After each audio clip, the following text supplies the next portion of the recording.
it can happen in an instant. One moment a child can be perfectly safe, and the next, fighting for her life, as Leah Eads and her husband Deward found out on August 13th, 1991, at their home in Renton, Washington.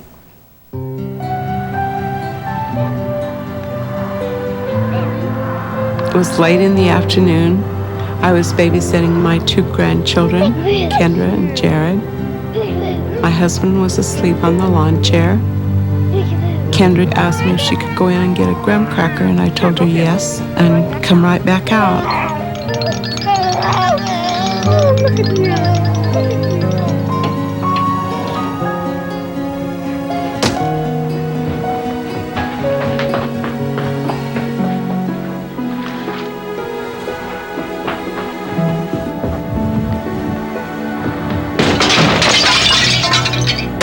Oh, Kendra. Automatically, I'm thinking she must be cut somewhere. So I looked her over and didn't see anything right there on the spot. So I carried her on into the kitchen and put her on the counter and kept looking her over. Is she bleeding? And then she stiffened up all of a sudden and just went completely limp. And at that time is when I seen the blood pumping out of her chest cavity. It was just a fountain of blood. I have never seen anyone lose blood like that before. I took her pulse, and there was no pulse, and also there was no breathing. I put my right hand over the wound. So then I started giving her mouth to mouth. Wake up. But I could feel the air that I was blowing into her little body was just blowing right through her system and bubbling right out under my right hand. Fire medical operator duty. Yes, I need an aid car, please. At what address? 319. Dispatcher Michelle Locko took the call for help. Is that a house or an apartment? House. What's the problem there? My granddaughter ran through a storm door, and she's bleeding bad, and I think she's in shock. How old is she? She's 5. It was a glass storm door? Yes, I pictured a basic life support call. Probably lacerations, but nothing life-threatening.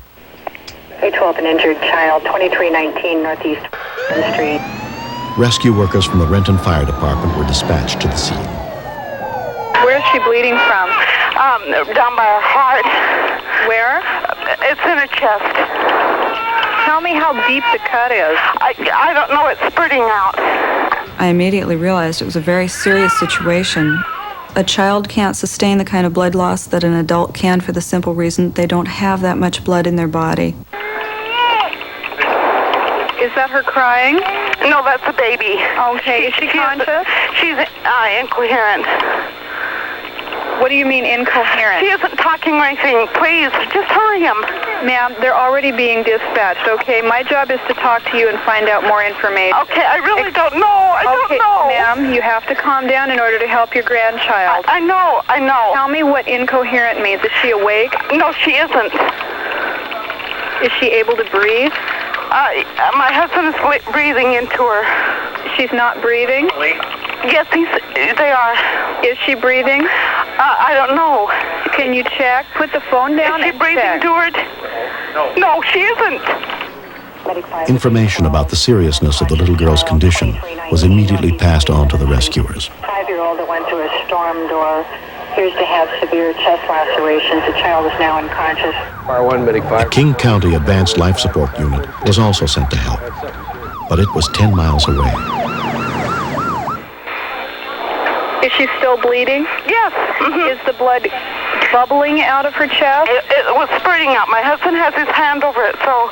Okay, does he have it completely sealed with his hand? Yes, The possibility that she would die in front of her grandmother and her grandfather went through my mind.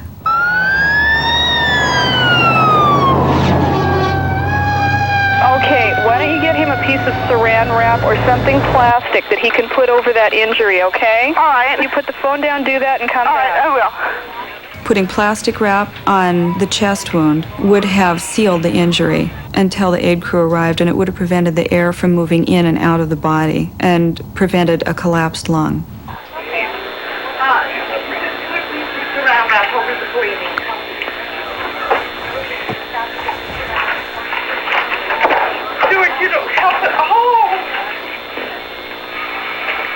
But she didn't come back to the phone. And without knowing why she didn't return to the phone, all I could do was imagine.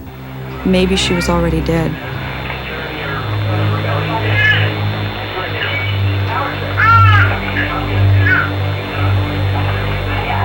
When we continue, there was no heart rhythm at all, no electrical activity at all, nothing that would keep that little person alive.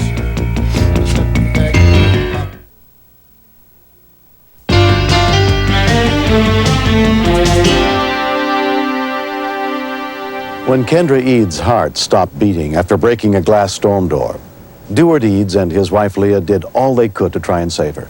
But despite their best efforts, they were losing the battle to keep their 5-year-old granddaughter alive.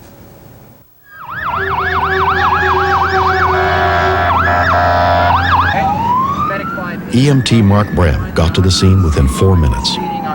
As we approached the residence, a gentleman out front flagged us over, and I'll never forget, very solemnly he looked at me and said, "I don't think she's going to make it."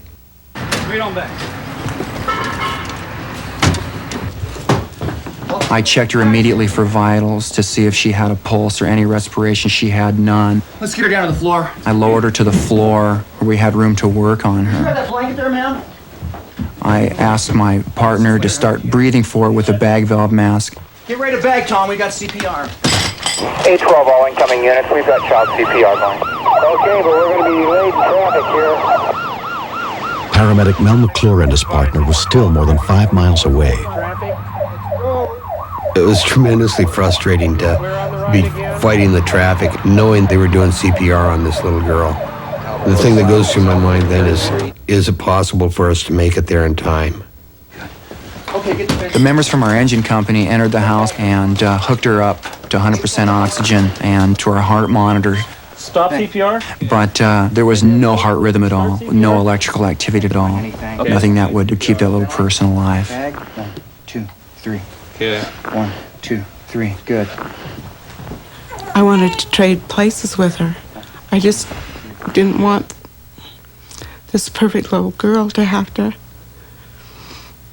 go through something like this. And I can just see her slipping away. Your bag? After a few cycles of CPR, we'll stop and check for a pulse. And if there's no activity at all, we'll just continue CPR. You never want to give up. You never want to quit. When the paramedics arrived, they immediately commenced advanced life support. When we walked in, I looked at the monitor. It was flatline. To me, that said that she had bled to death.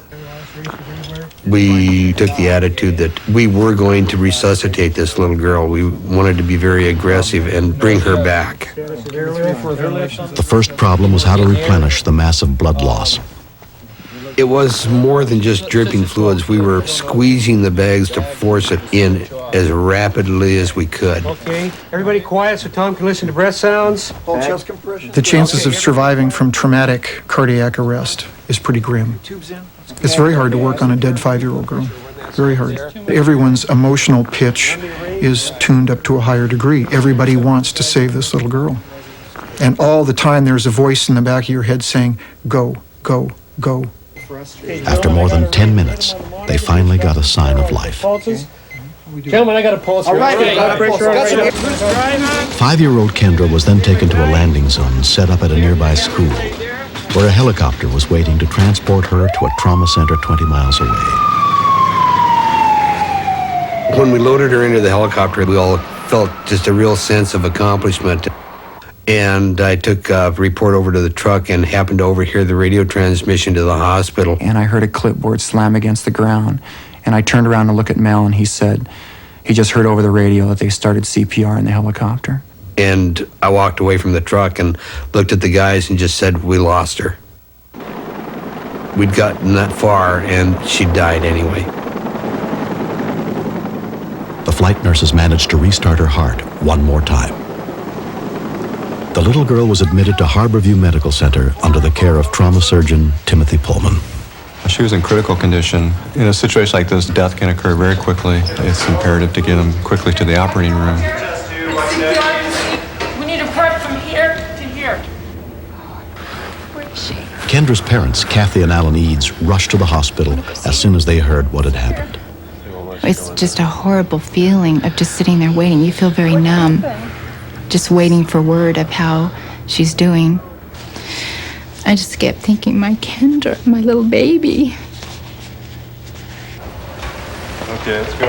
I need a cell saver. We first encountered bleeding from a severed artery, which we were able to stop very easily. From there, we proceeded to open her abdomen, thinking the next injury would be in her abdomen from the stab wound. But when we opened her abdomen, she then sustained her third cardiac arrest, and I was certain that she was not going to survive and make it off the table. In desperation, we opened the left side of her chest, and we found a piece of glass that was protruding from the heart. We were very surprised. I've never encountered a patient with a piece of glass sticking out of her heart.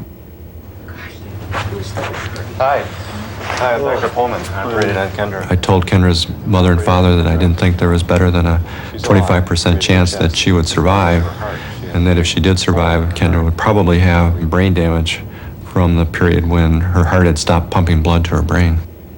We saw her being wheeled out of the elevator, covered in white sheets with tubes hanging and her eyes closed, and her hands were blood-stained, and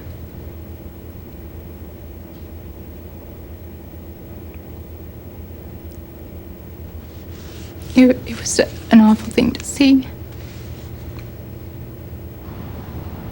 Kendra was transferred to Children's Hospital and Medical Center, where she was placed in a drug-induced coma to give her the best chance to heal. We didn't know if she could hear us, so we talked to her like she could. I told her that I loved her, and I was with her.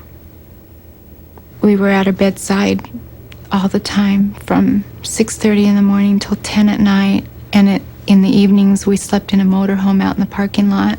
If she woke up and asked for us, we wanted to be right there to comfort her. As the days went by, Kendra's condition began to deteriorate. A medical team, including cardiologist Isamu Kawabori, discovered that the wound in her heart wasn't healing. We were able to inject a special dye, and we could see the heart chambers, and we could see that that hole was very large and causing her heart to fail. And so this was also affecting her lungs and her other organ systems. Kendra needed emergency surgery, but there was a chance her heart might be too weak to survive it. I had no idea. I had no idea if I was going to see her or not. See her alive again. Kendra Eads underwent 4 hours of delicate open-heart surgery. 2 months later, she made an amazing recovery.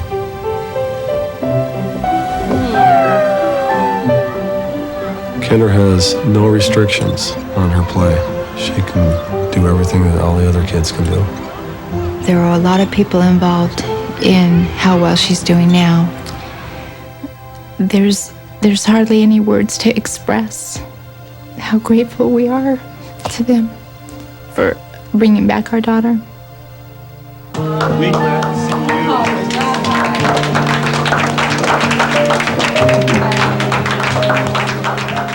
A lot of people helped me, and I'm happy about that. There's no way that I can ever repay what they did.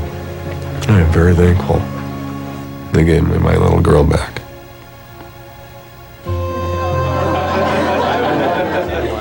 The real heroes here were the grandparents, because they were the ones that started the rescue breathing for this little girl. That bought us the time that we needed to save her. Every person, every mother, every father, every child who's old enough should know CPR, not only adult CPR, but infant and child CPR as well. That's good. They took me to the hospital and got me all better so I could go home like I am now. I'm glad I'm home now so I can pray with my brother. You shouldn't eat air. You should eat food or stuff like that.